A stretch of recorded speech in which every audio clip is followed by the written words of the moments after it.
Hello, everyone, and welcome to the 150th episode of the Atlas Society Asks.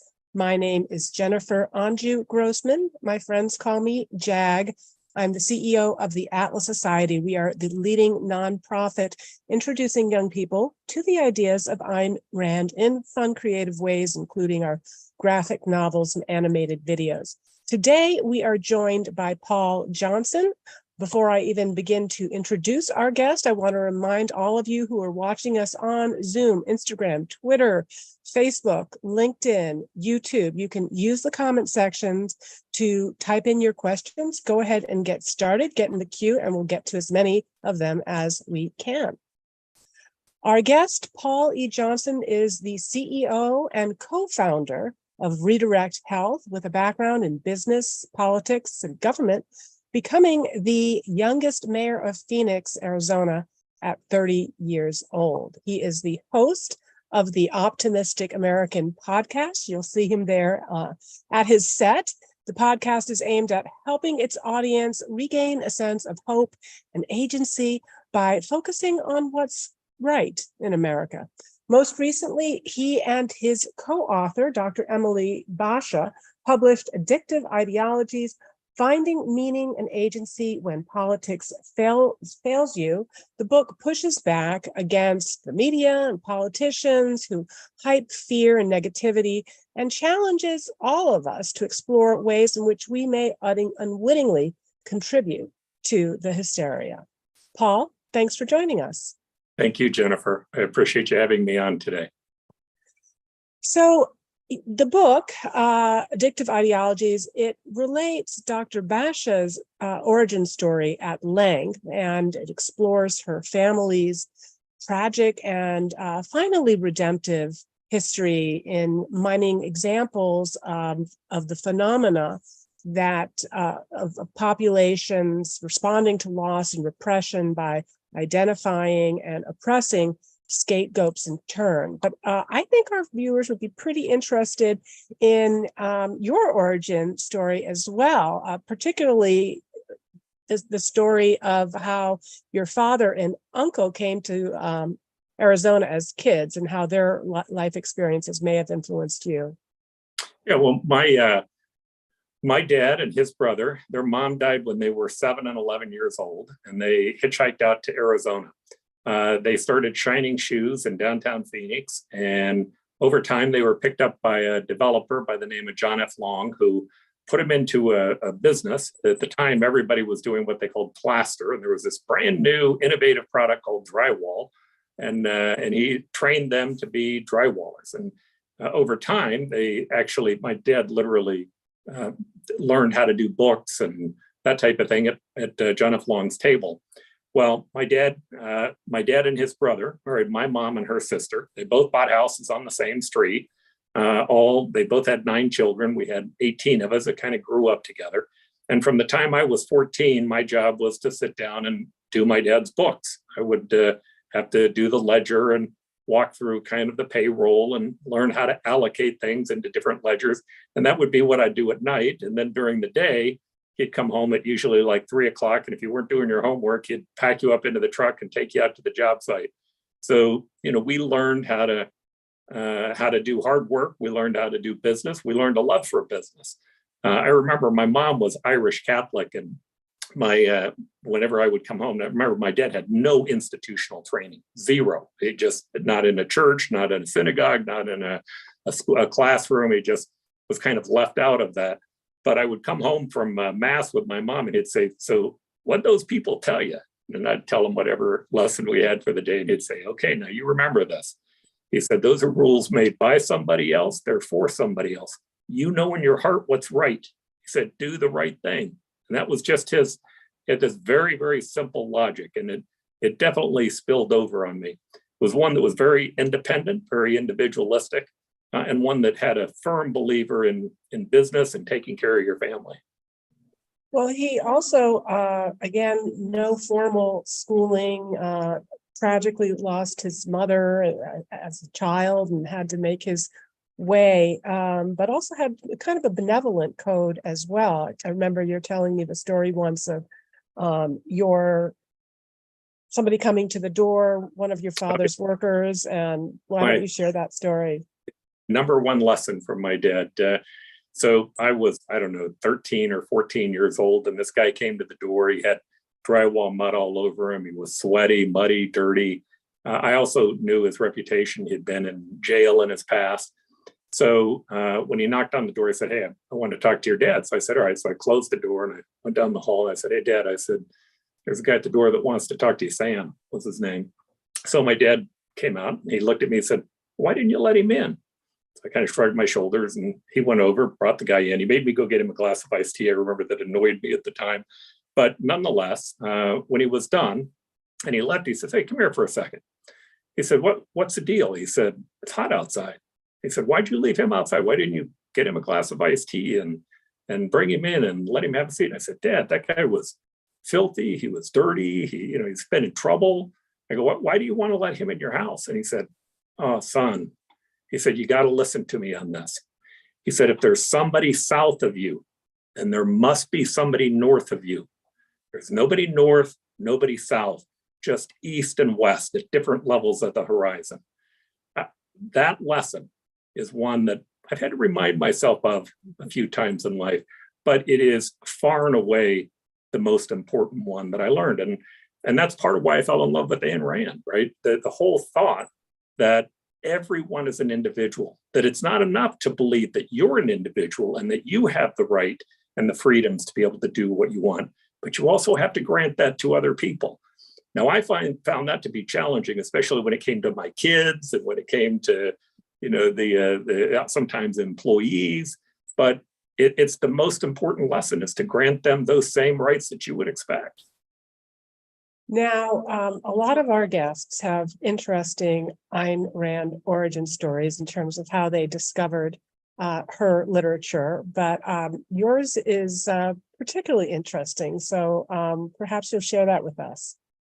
Well, I've had a few different encounters with Ayn Rand. I first read her books, I think I was in 8th grade or freshman year in high school, and I enjoyed them. But when I became mayor, the city was going into an economic recession. And I remember going around trying to talk to people. I just been elected, trying to figure out what it was that we needed to do. And of course, I was thinking of all the different things that government might be able to do to fix the problem.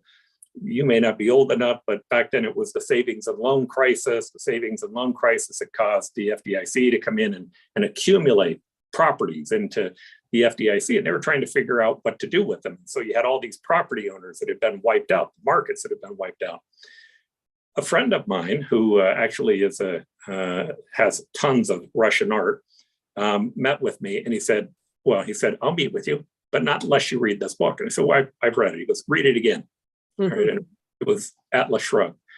And I remember just that whole thought of how all the great things that happen in our society happen because of individuals. It happens because of personal investment. It happens because of what we do as an individual to create or to innovate. And almost all the bad things that have happened in societies have happened because of the opposite, the horrors and you talked about my partner a moment ago. It always happens because of some authoritarian government that takes those rights away, that takes away dignity from people. And the effect that it had on me as mayor was to go back to the basics, that solving the problem, it wasn't about government stepping in and solving it. It was about how do you empower the private sector to do it for themselves. Don't raise taxes because now that there's a lower tax base, government has a higher need. Lower taxes, reduce regulations, find a way to help people become excited about where they are and what it is that they have a chance to do. If you can ignite that human spirit, it's the single greatest thing that you can do for your economy. And I would say, at least in that way, she played a significant role in my success, because I was given a lot of credit for the recovery, although I'm not quite sure that really politicians have as much effect on improving economies as we think. It was the people that were empowered. It was the people who could who could step back in. One of the things we did do is ask the FDIC to distribute back out the property, to sell it, even if they sold it at a loss, which was a question mark then, but to get it back into private sector hands so that people could make investments in it and keep the property maintained and start to find a way to make it profitable. So let's talk about your time in office at such a young age.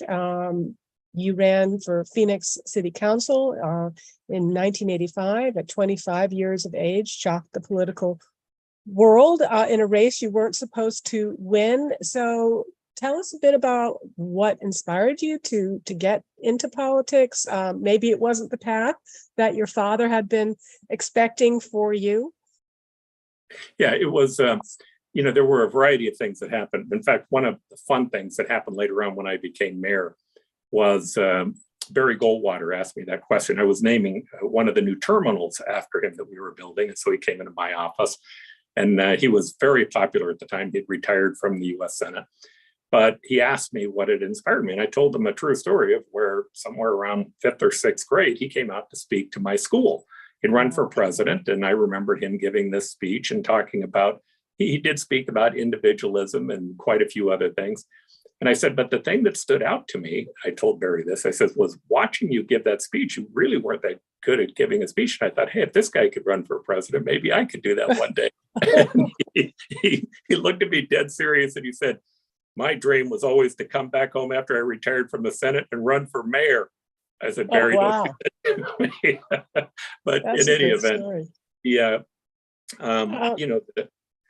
there was a tremendous amount that I learned from it. I will tell you that what I learned in running in a nonpartisan race for council was that I knocked on, when you run in a nonpartisan race, you don't just knock on the partisan doors, you knock on everyone's doors. And I will lay out there that I was a Democrat at the time. I've changed party, I've given up any party registration. I'm an independent.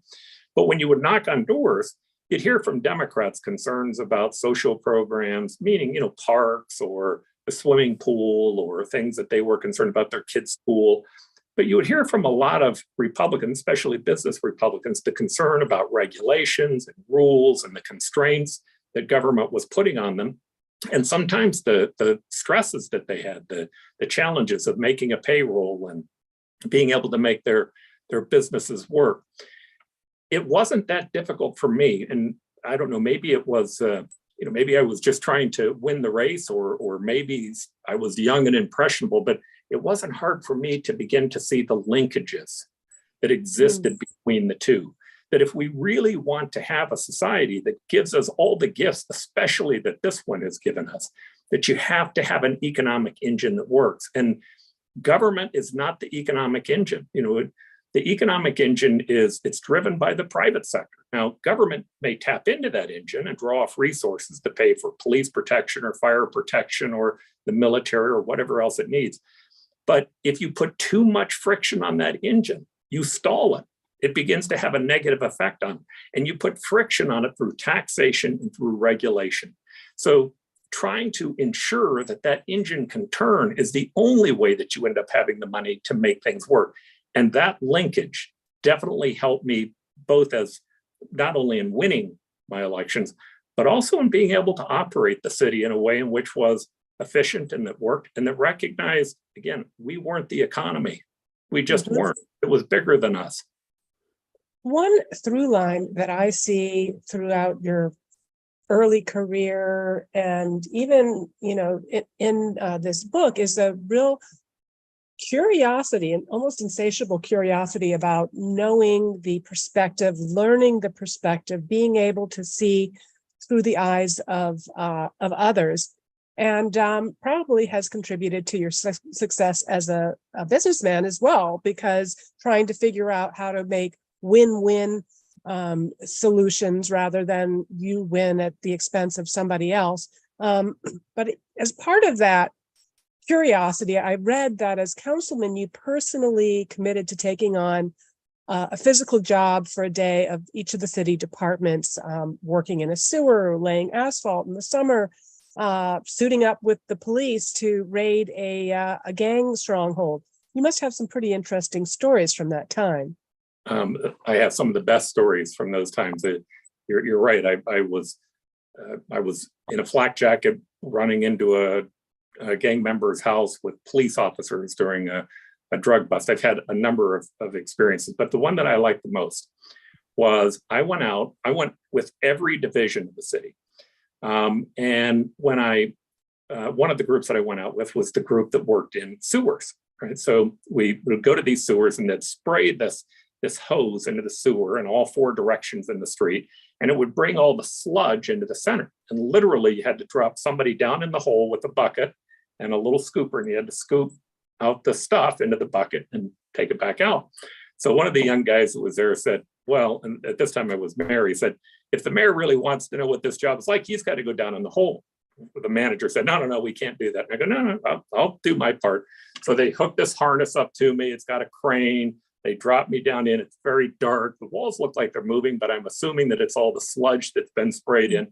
And I start to realize there's about an inch thick worth of cockroaches on those walls, right? And I said, guys, there's cockroaches down here, right? Of course, they start laughing upstairs. And I said, pull me out. And the young guy goes, we're not pulling him out until he scoops that stuff up. So I scooped it up and came out. But that story reverberated throughout the city. Here's the point I guess I would give you. Look, I had to cut somewhere out of 14,000 employees. I cut 2,000 during the time that I was there, because you can't cut taxes.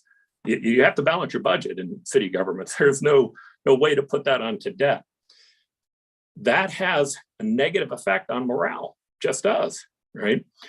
So the question becomes, how do you keep morale up? And this was my answer. The first one is, I never criticized our employees, never. Even when we were doing cuts, I talked about people who cared about their jobs and that cared about the things that they were doing. The second one was to make certain that people recognize that the jobs that they were doing were really important. Look, that sludge is a terrible job, but if somebody doesn't do it, those sewers don't work. Somebody has to go out there and do the job that they're doing. And in my opinion, anytime you work, you're doing an honorable thing. You're not only taking care of your family, you're taking care of a customer, of other people. I think, we think about philanthropy, and thank God we have philanthropy. I think it's an important thing. But I think that we sometimes make the mistake of not understanding that people who are in business or people who are providing jobs, they're providing a service also. And that service is sustainable because they get paid for it. That job needs to be done. Somebody has to do it.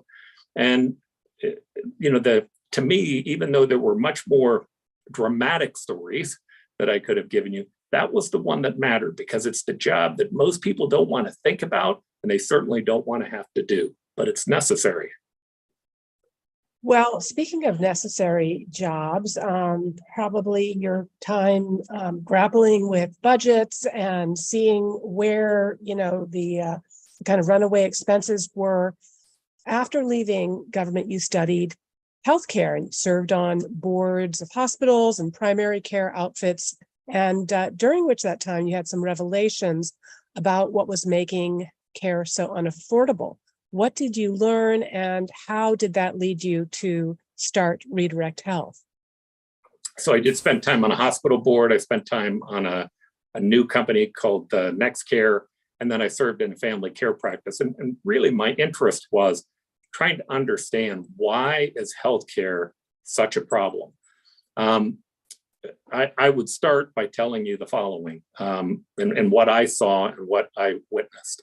I always found it interesting on the hospital board that we would hire new physicians, yet we had numbers that showed us for every physician we hired, we lost somewhere near about $300,000 per physician.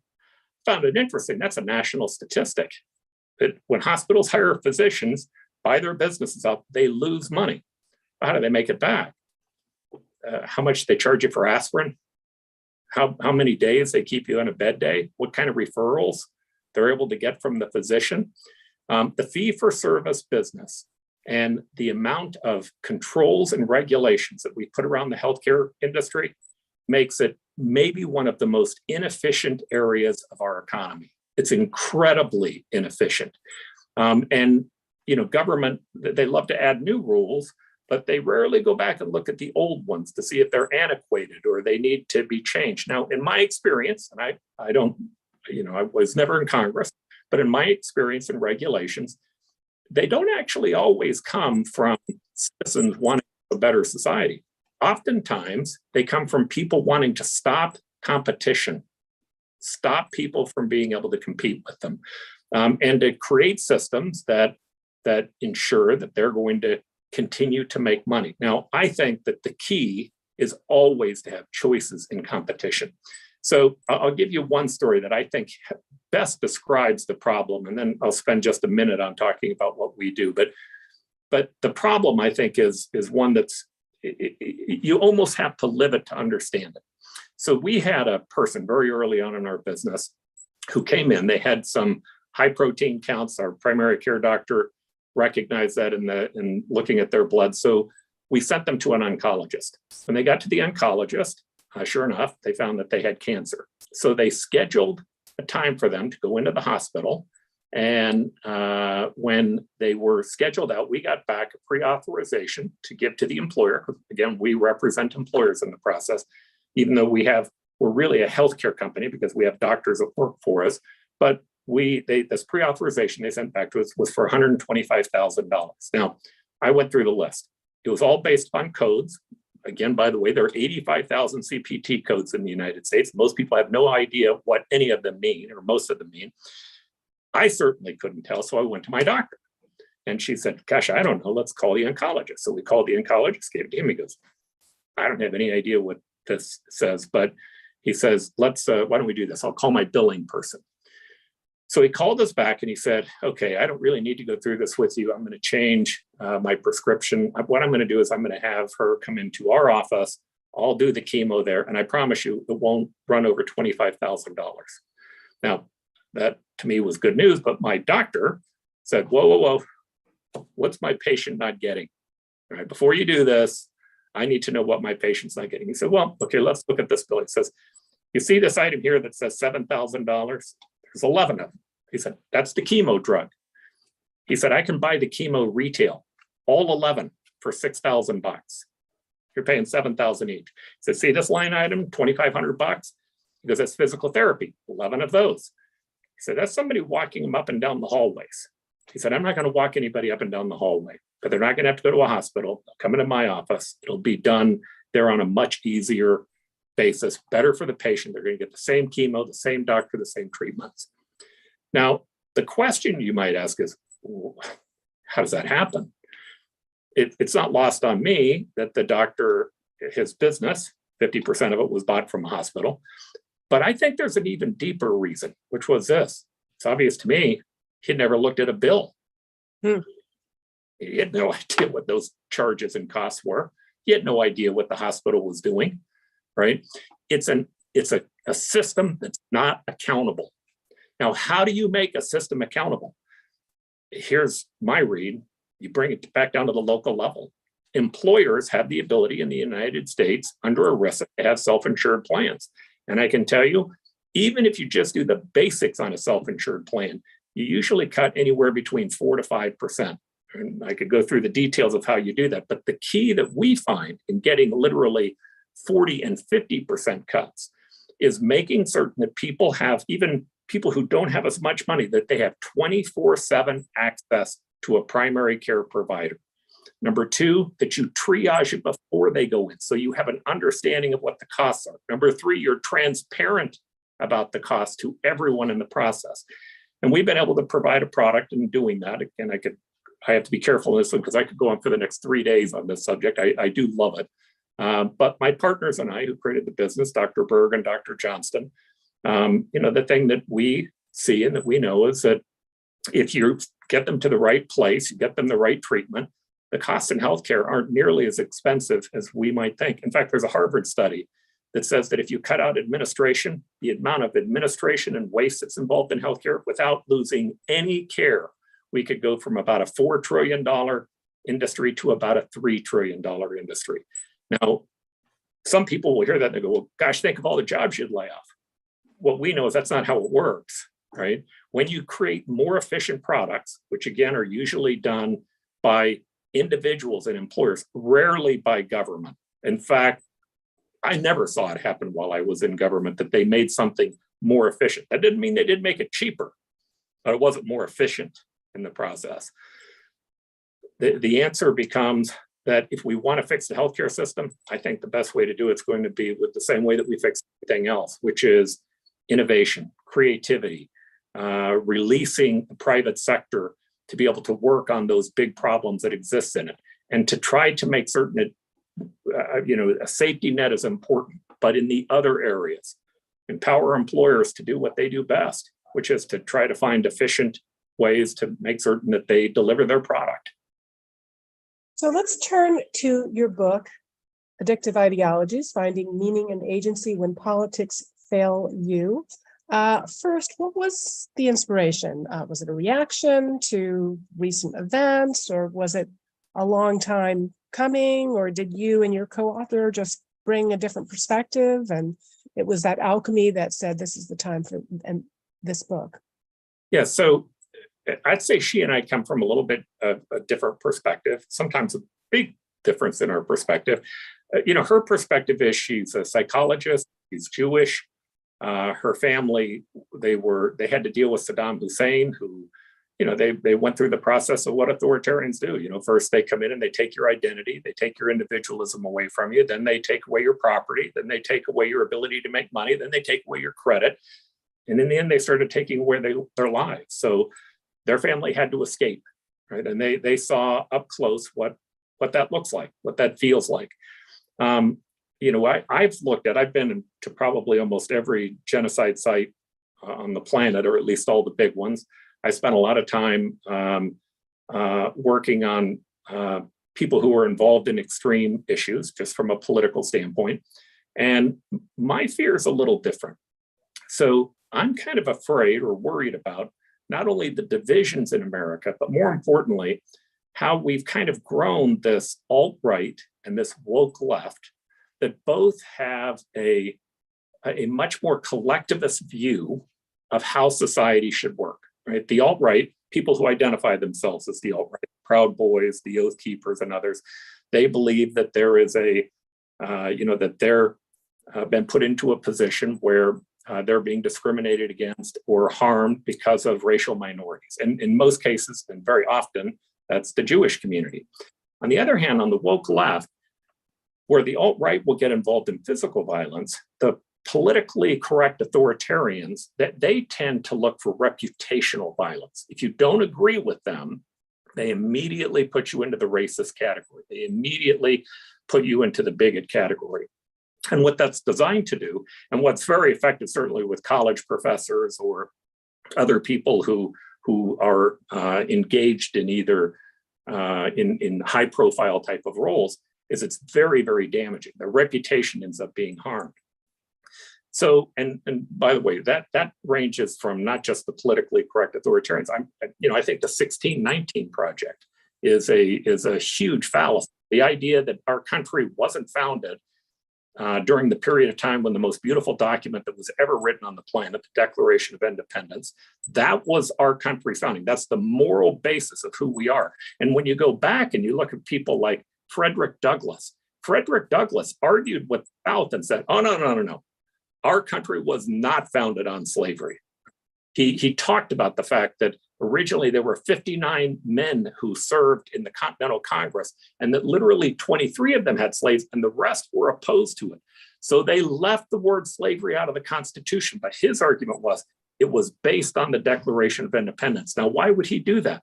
Because he understood that this thought of having a society based on the individual was incredibly powerful, and that over time, while slavery was a terrible thing that happened in this country, that over time it would empower more people. It was inevitable that it would empower them. I don't know why the liberal left would allow the idea that this country was founded on that concept to be lost.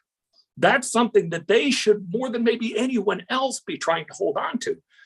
But what happens within these extreme groups is that when they begin to play out in the party, a tribalism takes over. People begin to feel the need to defend these goofs who are on either side, right? And so they do. Now, they do it in different ways. They may actually defend them by saying, well, it's really not as big as you say it is. Or they'll simply say the other side's more extreme than our side, right? So they're a bigger problem than us. My worry is I don't understand why they're being defended. It's outside the norm of who we are as America. I appreciate the point that you made about Frederick Douglass. And in fact, one of our more popular Draw My Life videos tells that exact story. So we'll put that link in the various channels. Now, you and your co-author observe a pattern in which, quote, people who feel betrayed and humiliated are often resentful, hopeless, or angry, and they then redirect that anger, quote, towards other groups that they label evil. What are some historical examples of that, and how do you see it playing out in current political trends today? Well, that trend has happened all over the world. Certainly it happened where they came from, which was Iraq. It happened in Nazi Germany. And by the way, I always find this interesting. Like, I have a Jewish friend who I would never argue with. She passed away some time ago, but she had a number on her arm. And she believed that it was Germans, that was the problem. It was Germans that were this way, right? Many people who were Jewish and that were in Iraq believed that it was Arabs that were the problem, right? If you go to Bosnia, Wesley Clark was on our show. We talked about kind of the whole issue that happened there, and I had some other refugees that I worked with that came from there. But many of those Muslims think that it's Christians that did it, that Christians are the problem, right? You can go to Rwanda and you can find the same thing. Now, here's the question that I think we should ask. One of the refugees that came out of Bosnia, he rebuilt his life here. He has an amazing story, but he talks about there being this trench where literally hundreds, maybe thousands of people were being buried. And the American troops, as they came up to this, because we knew that Milosevic was involved in burying these troops or burying these people, they saw these men on tractors and with shovels. And when they saw this, when they saw the American troops, they all ran. By the way, none of them in uniform, all of them just dressed civilians. When the troops got to the ditch, the people that were burying, most of them were still alive, including children, right? Here's the question. How do people get there? How does that happen? And again, I don't think it's because they're German or Arab or Christian or Muslim. There's something that's happening. My worry about what is happening in the US with these two extreme groups. In our study on addictive ideologies, what we found is this. It's not all the ideologies, right? Ideology is a difficult word because it encompasses so much. It's difficult to know, is the American experience an ideology? But here's the trend. Number one, all genocides, acts of terrorism, and extremism are based on ideology. Number two, those ideologies that believe in an oppressor and a victim are the ones that become a problem. They're the ones that become violent. Now, we found other trends, but that trend is the most important. When you stop seeing someone as an individual and you start seeing them as part of another group that you can begin to objectify, that you can begin to judge, that's when it becomes a problem.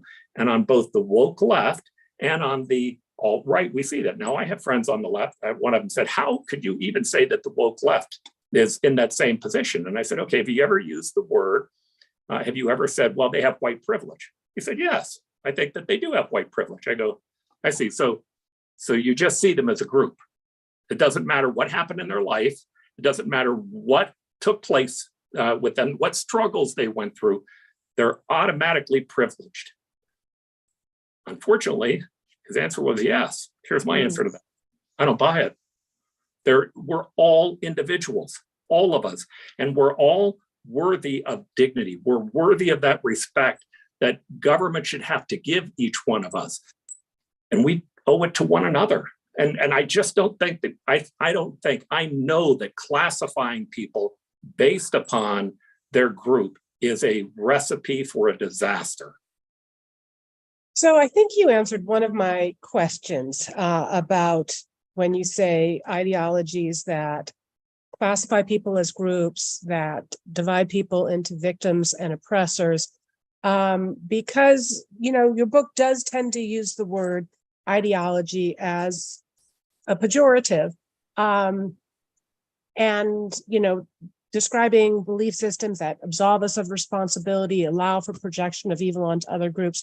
But we were talking about Ayn Rand. She used the term in a more neutral sense as, quote, a set of principles aimed at establishing or maintaining a certain social system. And further, that, quote, it is only by the means of principles that men can project the future and choose their actions accordingly, end quote. So I think you've clarified it. It's not that ideology itself is problematic.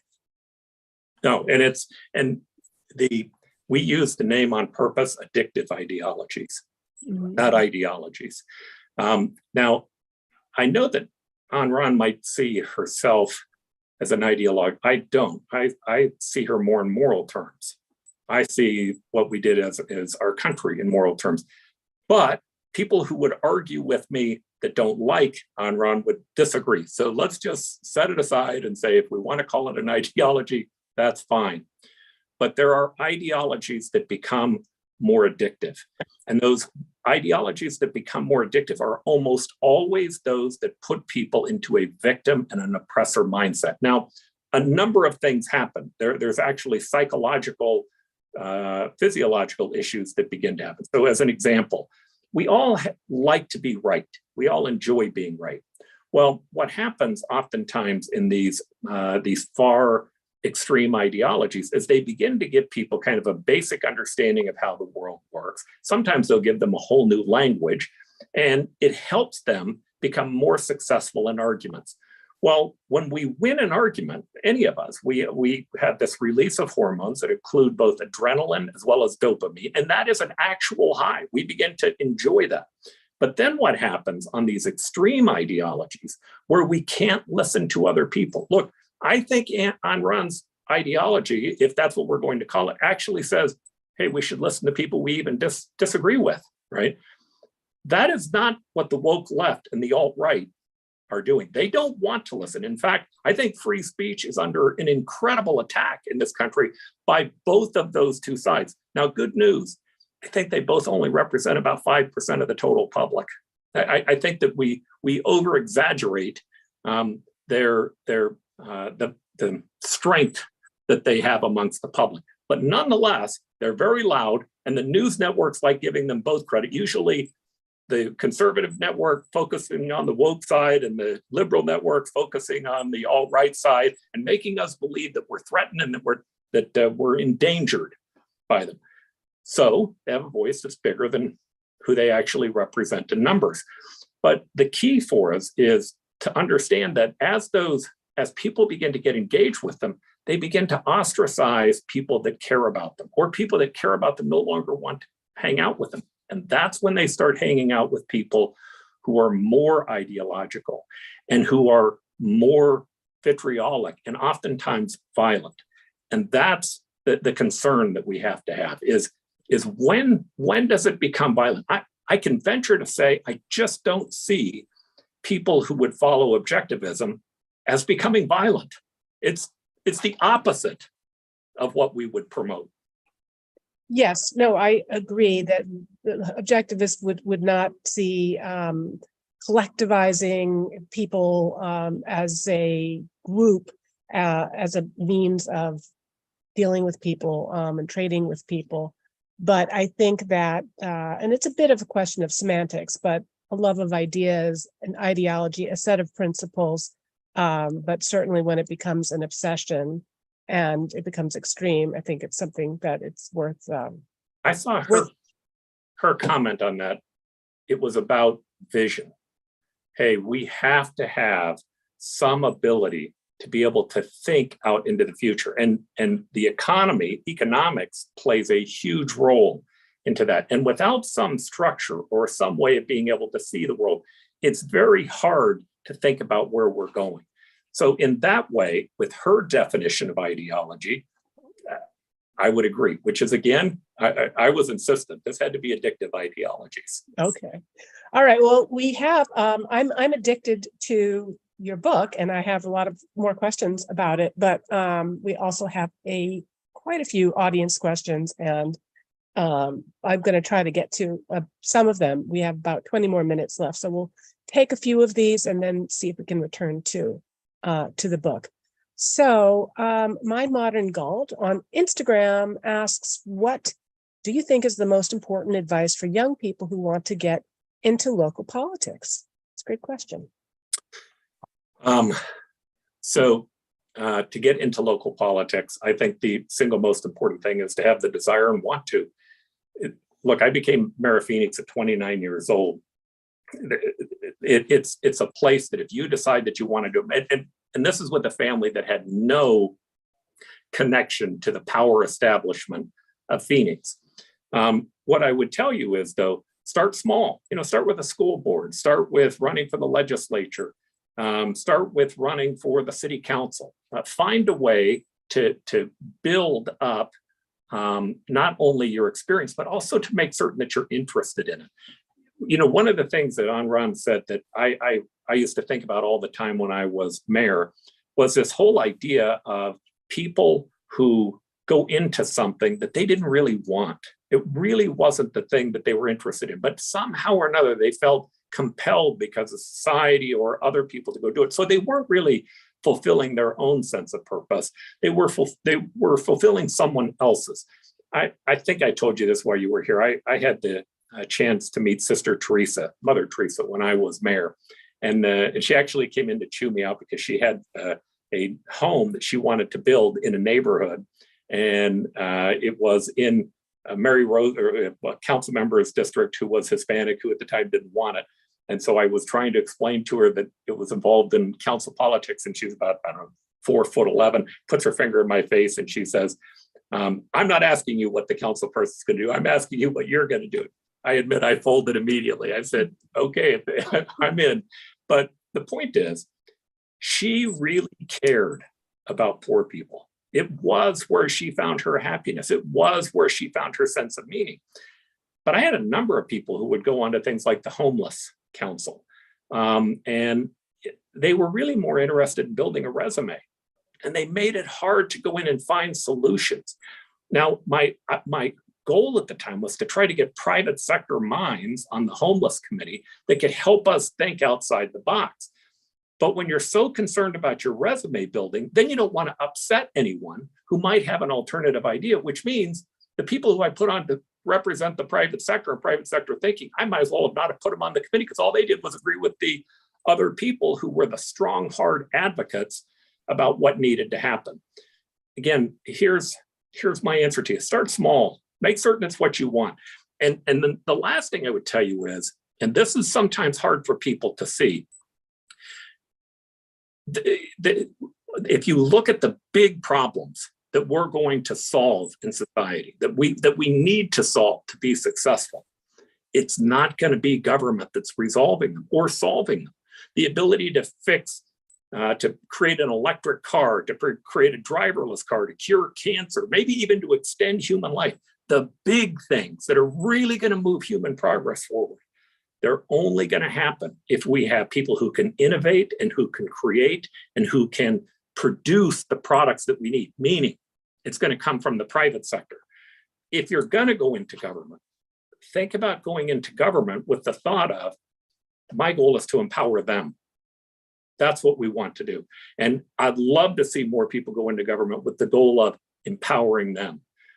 But if your real goal is to just work your way up the ladder, I think you're not going to find that you really served yourself as well as you might have otherwise.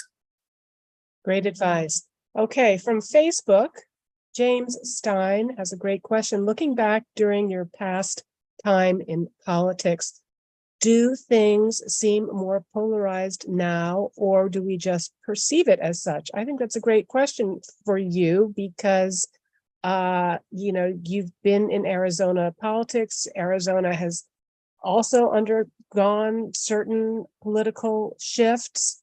So what do you think? I'll give you an example. When I was 9 years old in 1968, we were going to the moon. I would come home and I would turn on the television set. I could tell you the name of every NASA astronaut, their spouses. I could tell you the name of most of the engineers. I watched this takeoff, the capsule as it flipped around backwards, and the module as it landed on the moon, and even coming back home. When we were done watching this, it gave an incredible sense of pride in who we are. Now, I tell you the story because I was asked I was on a roundtable with a group of reporters, one that was from CNN, and I asked the question, whose job is it to make us believe that it's going to be okay? And his answer was, well, that's really the politician's job. And I said, okay, well, maybe. And then I told this story. When I told the story, I said, well, we don't have big events like that happening. I said, well, maybe. I said, well, let me tell you what I saw. I had to go home and do a spreadsheet for 2 weeks. And every day between 3 and 6 o'clock, I'd turn on the television set. First, I turned on CNN. The only thing you could see was the Capitol break-in. That's all you could see, right? It was constant, 24/7. Then you go over to Fox News. The only thing you could see was the Haitian immigrants coming into the United States. Then on Thursday at 3 o'clock, I remember this guy came on, William Shatner, right? The guy who used to be the captain in Star Trek, Captain Kirk. And he was crying. I thought, what's that? So I turned it up. He had just gone in a space module into outer space with a private sector group that took them out there and came back. There was no takeoff. There was no sense of building pride. There was no talking about these two people who were competing with one another. They could have turned that into a huge event because it was a huge event. But unfortunately, here's what's happened. The news media has figured out what politicians have figured out, the negative bias. We call it the amygdala hijack. The idea is this: all your ideas, your ability to innovate and create and to be optimistic, they all come out of the neocortex. But if I can terrify you based upon your fundamental set of beliefs and ideals, that amygdala goes into place and you get the fight, flight, or freeze complex. You stop. And it hijacks your ability to be rational. But it also makes you watch their program tomorrow to see what the answer is. If you ask me, look, politics is the place we go to resolve problems. We've had problems. We're going to continue to have problems. But the reality is, this country is much better and in a much better shape than we could possibly ever imagine. Unfortunately, there's no margin in people telling you that. So you have to find another way to get to that information. Now, podcasts, I found, have been a very good way. There are lots of people in podcasts who are giving you other alternative stories, and they're giving you a better understanding, a more robust understanding, because you see, both Fox and CNN, they weren't lying. They just were taking it out of perspective. And because it was out of perspective, it's not the truth either.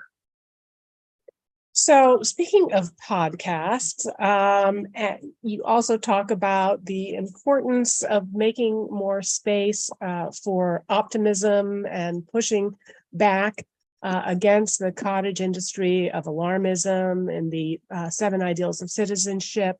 You talk about knowing the truth. And one practical way to do that would be by listening to the Optimistic American podcast. So tell us a little bit about that project and what you see as the relationship between objectivity, knowing the truth, and optimism. Well, first, objectivity. I do believe that there is a truth that exists. There is a objective reality. That's right. It's there.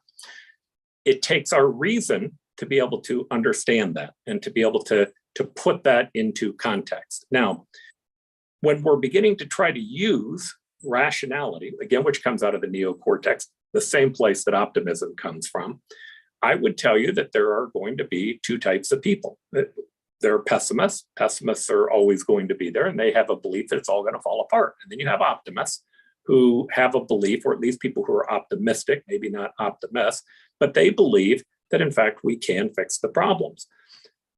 what the whole goal of our podcast is to try to empower people to understand that what is going on here is really an amazing thing. Now, we go through a variety of different speakers, from Peter Zehan, General Wesley Clark.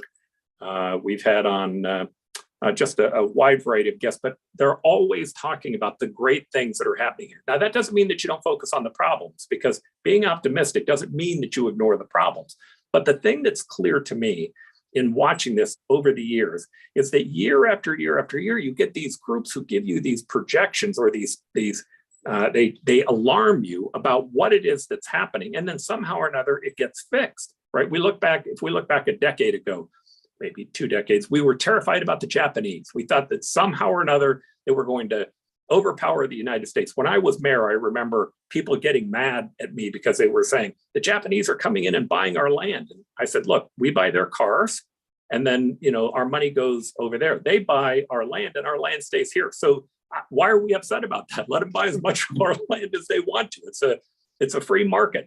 But there was some sense that something was going to go wrong by it. Well, of course, it didn't, and Japan began to at least fall economically.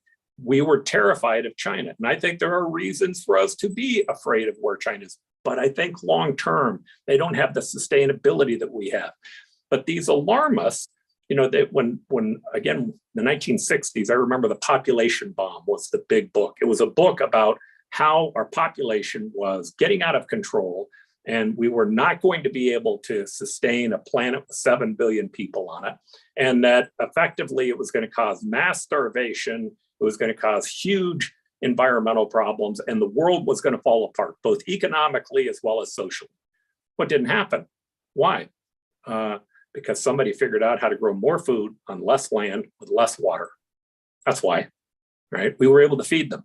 Technology fixed it. One of my favorite comments was by the mayor of New York, who once said, you could never have more than 1 million people in New York, because where would you put all the horses? Right?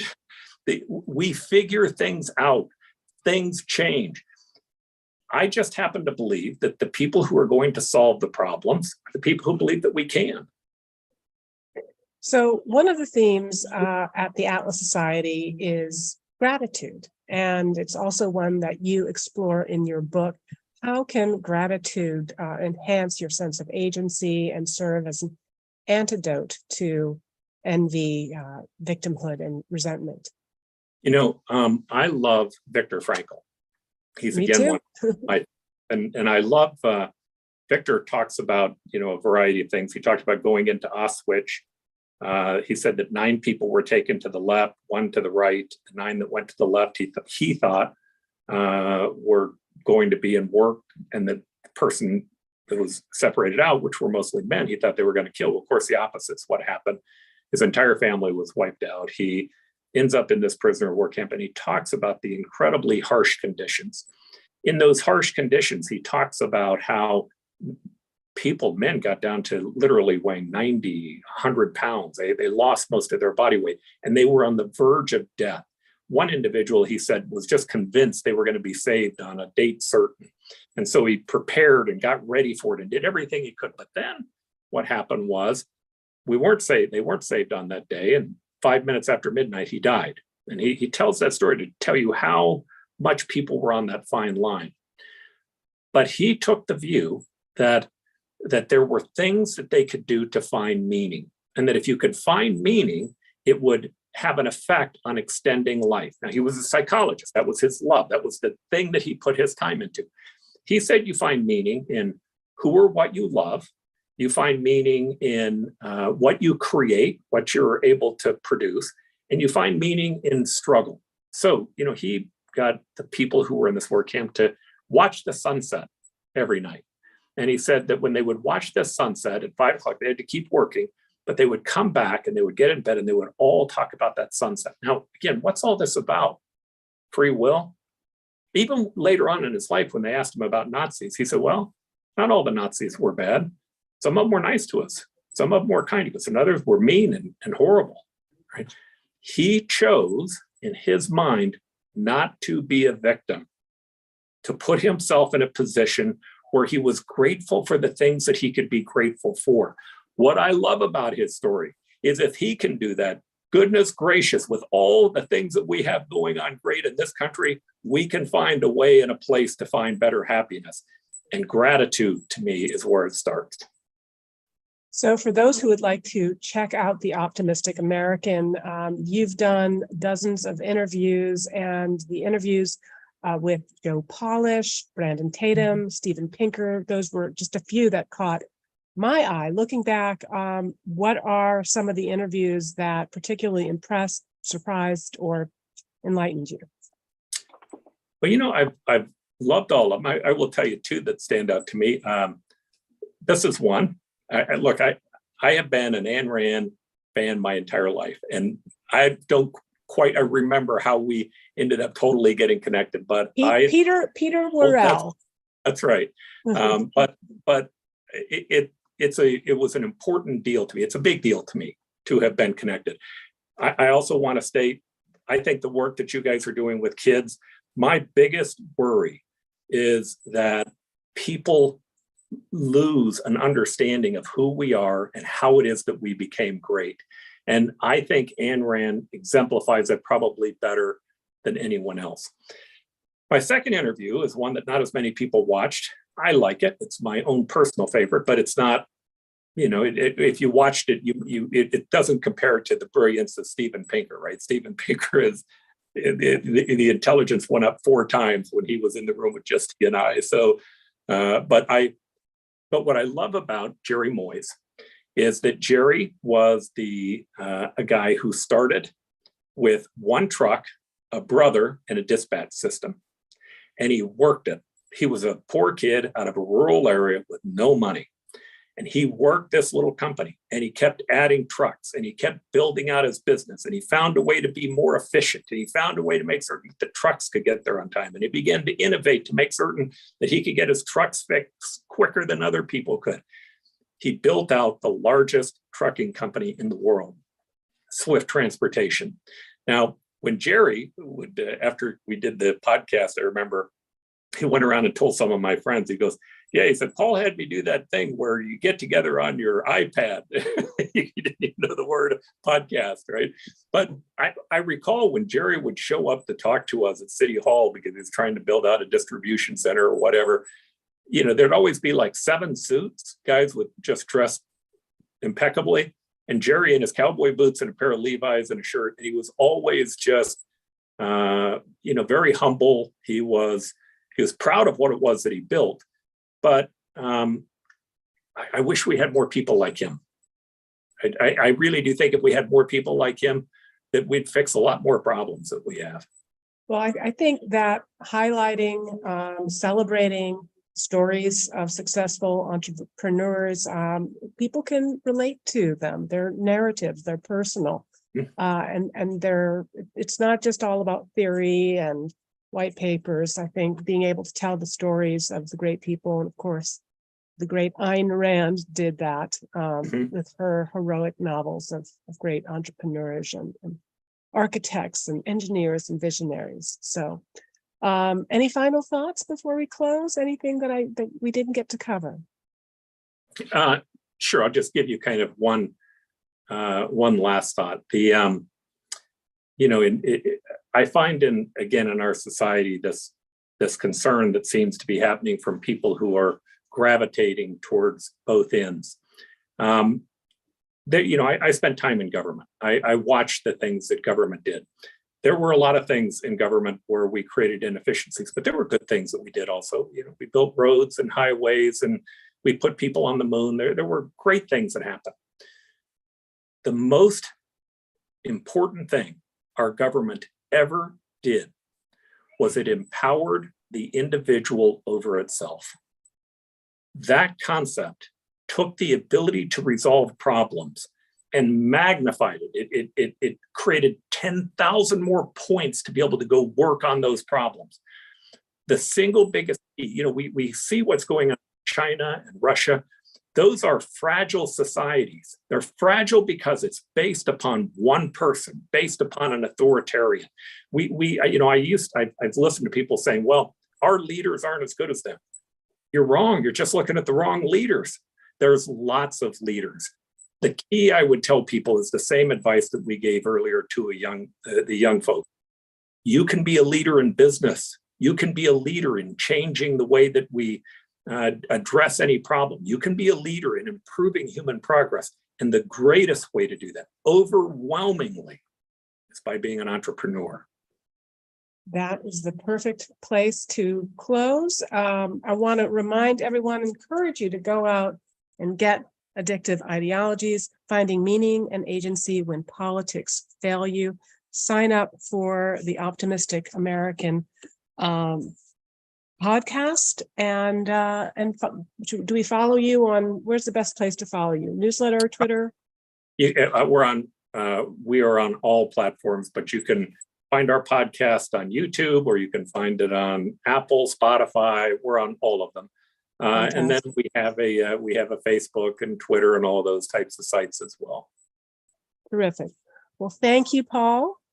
Thank you. And thank all of you for joining us today. Thanks to Pete Worrell, wherever you are, for introducing me to Paul. And by the way, Paul, Pete and his friends are coming to our Gulch Summit this summer in Nashville. We're bringing together 50 young people with 50 of our donors. So we'll put those links, and we're going to work on you, Paul, to try to get you there. I definitely want to be there. It's just a question of, I've got one other event that I've got to see if I can move around, but I would love to be there. And everybody else out there in the audience, if you want to come and meet some of our previous guests and possibly the great Paul Johnson, then consider joining us in Nashville this summer. And if you can't do it and you enjoy the work that we do, you think it's important to introduce young people to these ideas that have inspired so many great entrepreneurs and great leaders, and so many of us, then please consider making a tax-deductible donation at atlassociety.org. Please also be sure to tune in next week when psychologist and author Jean Twenge will be our guest on the Atlas Society Asks. We're going to be talking about her latest book, Generations, the real difference between Gen Z, Millennials, Gen X, Boomers in Silence, and what they mean for America's future. She has written a lot of books on the role of social media and technology and how parents can raise healthy, resilient, independent kids in this connected age. So we'll see you next week.